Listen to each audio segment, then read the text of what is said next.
In early August of 1869, Mark Twain was in his early 30s, and he first came to Buffalo as co-owner of the Buffalo Morning Express and to be managing editor of the newspaper. And early on in August, he started writing, and it launched an unending stream of pieces that he wrote the first 3 months in Buffalo. Then he took a bit of a hiatus and went on a lecture tour. And after 17 months of working at the Buffalo Express, he generated and published well over 100 editorials, feature stories, little squibs, that sort of thing. But I want to talk about a couple of his early editorials that are quite noteworthy. One was headlined, "The Monopoly Speaks." And he wrote his own headlines for his own stories. And this one illustrates how he used the bully pulpit of being owner and editor of his own newspaper to slant the editorial position of the paper. In this case, the editorial was entitled "The Monopoly Speaks," and in writing it and publishing it on August 26th of 1869, he reversed the editorial position of his own paper in favor of a coal monopoly that was led by his future father-in-law, Jervis Langdon, a multimillionaire coal dealer from Elmira, New York, who supplied Western New York with most of its commercial and residential coal. For weeks, there had been a grassroots effort, an organization dedicated to lowering the coal prices and eliminating the stranglehold of 3 or 4 coal companies that were dominating the price structure of coal that kept rising in Western New York, a cent or two a month by the ton, which significantly impacted residential dwellers and even some of the bigger businesses in Buffalo. But the Langdon family benefited, of course, from that cost increase and the monopoly. And the Buffalo Express, heretofore, had sided with the monopoly breakers and the protesters. But that came to a screeching halt with Twain's editorial, "The Monopoly Speaks," where he defended the practices of the monopoly and particularly singled out his future father-in-law, Jervis Langdon, for praise, saying he's a gentleman, a person of high character and integrity. He even coaxed one of Jervis Langdon's Buffalo Coal Company managers, they had a big office in Buffalo, to write a separate column on the same page defending the monopoly as not the monopoly at all. So that was a bit of an abuse of his journalistic role and something that he did quite willingly right off the bat at the Buffalo Express. Another significant editorial that Twain wrote about a week later after the coal piece was entitled "Only a," which was a horrible, ugly word in 1869 as it is today. And Twain used it knowingly that it would attract some attention. But the editorial shows decisively that Twain was growing out of his Deep South upbringing. His own family, poor as it was in Hannibal, Missouri, owned a couple of slaves. He had an uncle in the Deep South of Missouri who up the Mississippi River, had a plantation with 100 slaves.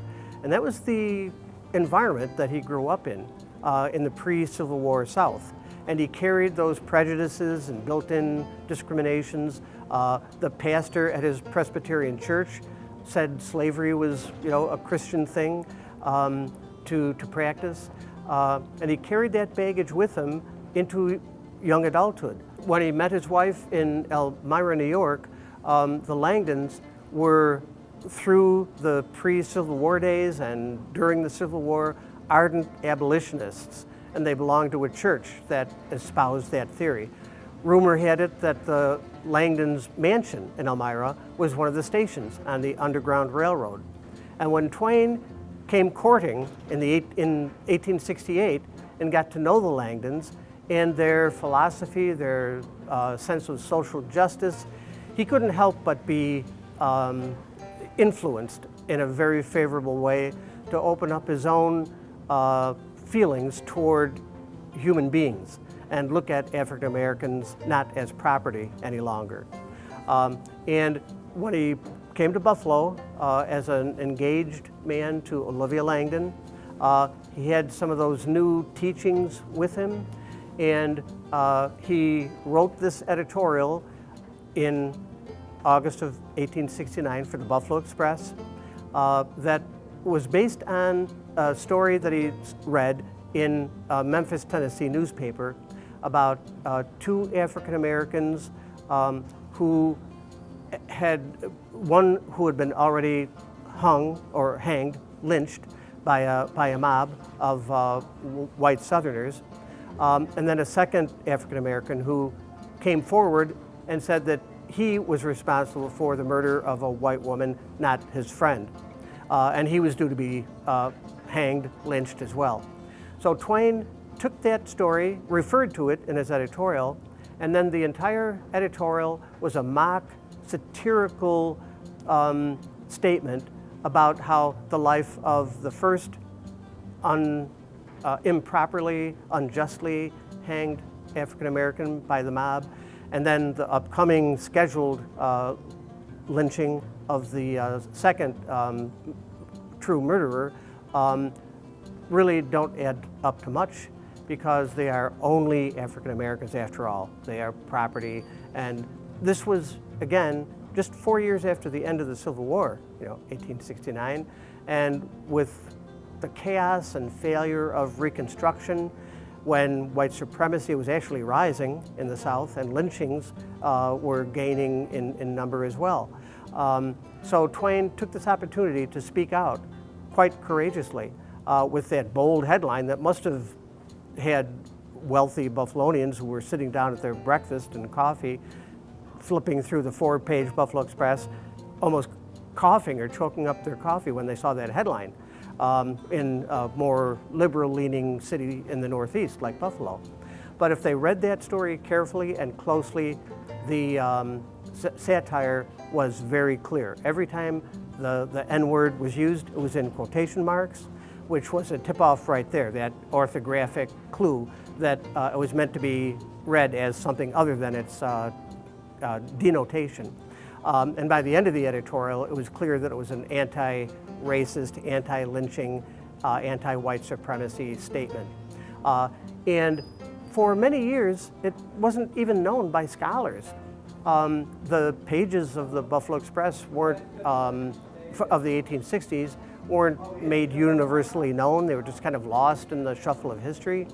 And only until researchers started getting really serious about Adventures of Huckleberry Finn, which was published 16 years later in 1885, and to this day is one of the most banned and censored novels in America, despite it being maybe America's classic novel.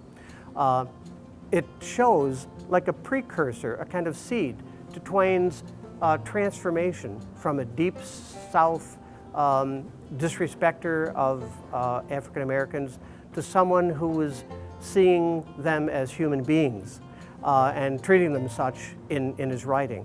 But so 16 years later, the publication of Adventures of Huckleberry Finn, which for many years and up to the present is banned and censored because the N-word used 212 times and turns away many readers who just automatically assume the first few times they see that word that it is a racist novel.